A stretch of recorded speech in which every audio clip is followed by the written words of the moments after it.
Hey everyone! So, when you hear the name Geronimo Stilton, you probably think of a pretty mild-mannered mouse journalist, right? Well, get ready for a serious change of scenery, because today we are blasting off with the space mice. This is Geronimo like you've never ever seen him before. I mean, just listen to that opening. In the darkness of the farthest galaxy. It sets this huge, epic stage. Right away you know we are not in New Mouse City anymore.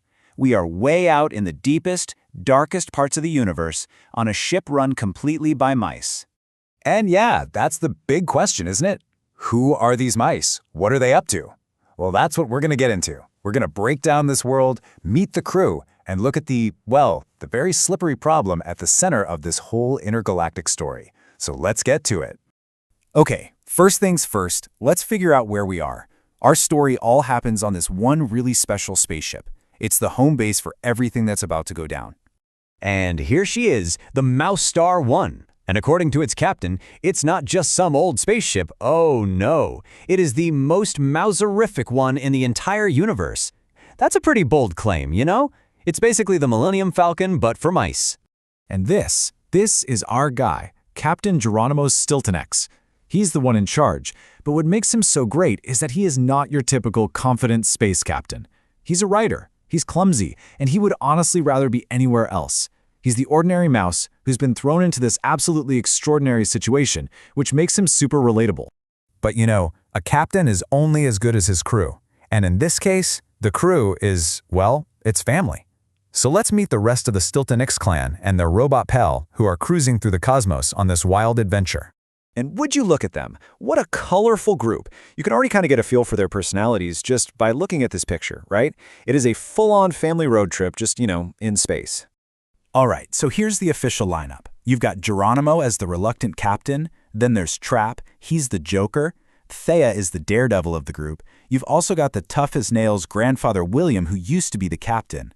Then there's the two young cadets, Benjamin and Bugsy. And of course, you can't forget Robotics, the robot. It is the perfect recipe for some seriously chaotic family dynamics. Okay, so we've met the crew. But what's going on? What's the occasion?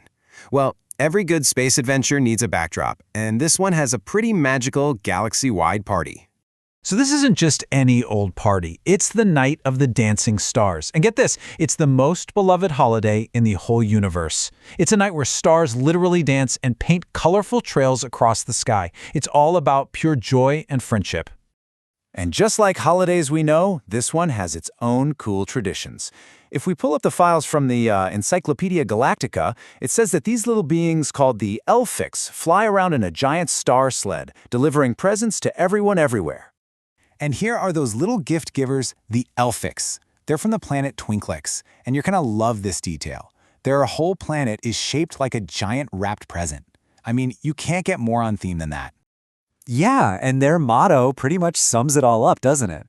It's simple, it's sweet, and it just captures that whole generous spirit of the holiday. They're all about the joy of giving. So, with this huge, universe-wide celebration happening, Captain Stilton has a really important job. But because he's, our accident-prone hero, things don't exactly go smoothly. His mission is to write a speech. And not just any speech, a very important and a very special one for the big party. The pressure is definitely on. He's up before sunrise, chewing on his laser pen, just trying to get the words right. But just as he's getting into it, he hits a roadblock. And that roadblock is his own personal robot assistant, Assistrix, who just bursts into the room. And this robot, it could not care less about his speech. It has one and only one thing on its mind. And here's the conflict, plain and simple. You've got Geronimo trying to write this amazing speech for the biggest party ever, and Assistrix is just relentlessly chanting, "Wash up, wash up, wash up." The robot is just not gonna back down. So Geronimo gives in, right? He figures, okay, fine, I'll just take a quick shower. But this is where things go from a little annoying to total slapstick comedy. He steps on a bar of, and you have to love this, lunar cheese-scented solar soap. You know exactly where this is going. Yep, there it is. Whoosh! He goes flying, slipping, and sliding all over his cabin like a pinball. And his reaction? Galactic Gorgonzola. It's perfect. And what's the robot's reaction to all this chaos? Does it help him up? Ask if he's okay? Nope. Not a chance. It just grabs the captain, lifts him up, and keeps going with its program, "Get dressed! Get dressed! Get dressed!" That speech is the absolute last thing on its circuits. And that's where we leave him. Our poor, accident-prone hero is in a battle of wills with his own cleaning-obsessed robot, right before the biggest party in the galaxy. So the question is, can he overcome the soap, the robot, and his own bad luck to actually deliver the speech of a lifetime? The whole party is kind of depending on it,